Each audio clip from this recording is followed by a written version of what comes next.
सोने नहीं चांदी नहीं जेवरों की बात नहीं, सोने नहीं चांदी नहीं जेवरों की बात नहीं, राष्ट्रवादी तेवरों से आज तौल दीजिए।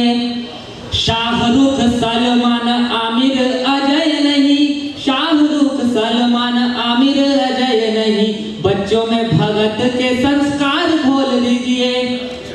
सहमत हो विचारों से अगर आप सब, एक बार आप दोनों हाथ खोल दीजिए।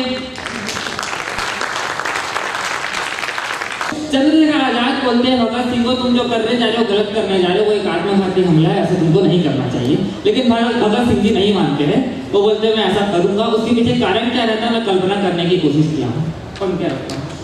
ना कोई सहानुभूति ना है कोई प्राणदान, वक्त आ गया था देह छोड़ना जरूरी था। ना कोई सहानुभूति ना है कोई प्राणदान, वक्त आ गया था देह छोड़ना जरूरी था। आजादी की ज्वाला हर मन में जलाने हेतु बहती हवा का रुख मोड़ना जरूरी था। जात पात वर्ण वर्ग प्रांत में बटे हुए हैं, जात पात वर्ण वर्ग प्रांत में बटे हुए हैं, कण कण को कड़ी में जोड़ना जरूरी था। शंखनाद हो जाएगा प्राण देके इसीलिए संसद पे मुझे बम फोड़ना जरूरी था। शंखनाद हो जाएगा प्राण देके इसीलिए संसद पे मुझे बम फोड़ना जरूरी था। चंद्रशेखर आजाद जी के पास जीते जी अंग्रेजी सरकार जा नहीं पाती, उनके आदमी नहीं जा पाते, उनकी सेनाएं नहीं जा पाती है। लेकिन उनको अल्फ्रेड पार्क में जब घेर लिया जाता है तब उनके मृत्यु के बाद वो लोग के पास दबे पांव से जाते हैं, उसके बाद वो लोग फोटो खिंचाते हैं वहां पर जाके। तो ऐसा वो कल्पना में रखता हूँ आपके बीच में कि शिवा राणा शंभू राजा सिखों की कहानी सुन, लोरियों में देशभक्ति पाकर बड़े हुए। राष्ट्रवादी देवर थे बलिदानी तेवर थे, दुश्मनों के आगे वो ढाल बन अड़े हुए। चूर हुआ अभिमान पाल रखे थे गुमान, चूर हुआ अभिमान पाल रखे थे गुमान, पत्थरों के आगे कच्ची मिट्टी के घड़े हुए। जश्न मना रहे स्वान खोखली इस जीत का, तो सो गया था शेर तब जाकर खड़े हुए। जश्न मना रहे स्वान खोखली इस जीत का, तो सो गया था शेर तब जाकर खड़े हुए। जब जब याद आए गुलामी की दास्तां, तो शेखर भगत की कहानी याद आएगी। उधम सुभाष और अशफाक खुदीराम बिस्मिल जी जैसी जवानी याद आएगी। झोली झोली शीश दिए माओ ने है भेंट किए, झोली झोली शीश दिए माओ ने है भेंट किए, पन्ना धाए वाली वो कुर्बानी याद आएगी। झांसी वाली गाथा कहीं कभी जो सुनाई दे, तो रण चंडी काली व भवानी याद आएगी। झांसी वाली गाथा कहीं कभी जो सुनाई दे, तो रण चंडी काली व भवानी याद आएगी। एक पुलवामा के बारे में बात चल रही थी। बेटे का पार्थिव शरीर घर आता है तो पिता बेटे पत्नी और माँ के अंदर जो कल्पना होती है, मैं उसको रखता हूँ कि रुक जाओ। पिताजी क्या बोल रहे हैं? रुक जाओ, अभी मत लेके जाओ लाडले को, रुक जाओ अभी मत लेके जाओ लाडले को, गौरवशाली गाथा भी सुनना बाकी है। रुक जाओ अभी मत लेके जाओ लाडले को, गौरवशाली गाथा भी सुनना बाकी है। तब बेटा बोलता है पिताजी के पैरों पर गिरकर बोल पड़ा, अभी पिताजी के कांधों पर घूमना बाकी है।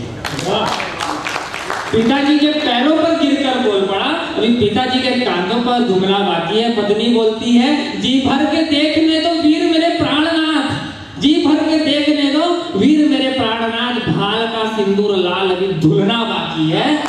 तो माँ बोलती है 3 रंग ओढ़ कर आया है जी लाल मेरा, लाल का कपाल अभी चुमना बाकी है, लाल का कपाल अभी चुमना बाकी है। लेकिन अगर बेटा बोल पाता तो बेटा क्या बोलता? बेटा अगर बोल पाता तो बेटा बोलता काम कुछ शेष है माँ मुझको आशीष दे, मसीह सी दहाड़ में निनाद बन आऊंगा।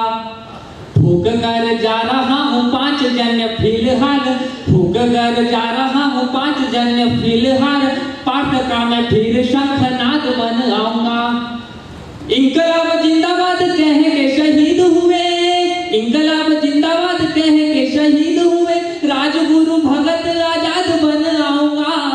जन्म यदि मिला मुझे फिर इस माटी में, तो वादा है कि तेरी ही औलाद बन आऊंगा।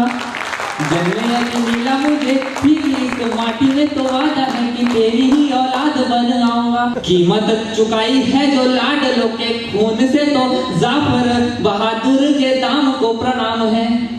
कीमत चुकाई है जो लाडलों के खून से, तो जाफर बहादुर के दाम को प्रणाम है। धन्य धन्य कोख वो जो कोख बलिदान की थी, कोख नहीं उस तीर्थ धाम को प्रणाम है। बुरहान वानी को मारने वाले औरंगजेब की बात कर रहा हूं मैं। धन्य धन्य कोख वो जो कोख बलिदान की थी, कोख नहीं उस तीर्थ धाम को प्रणाम है।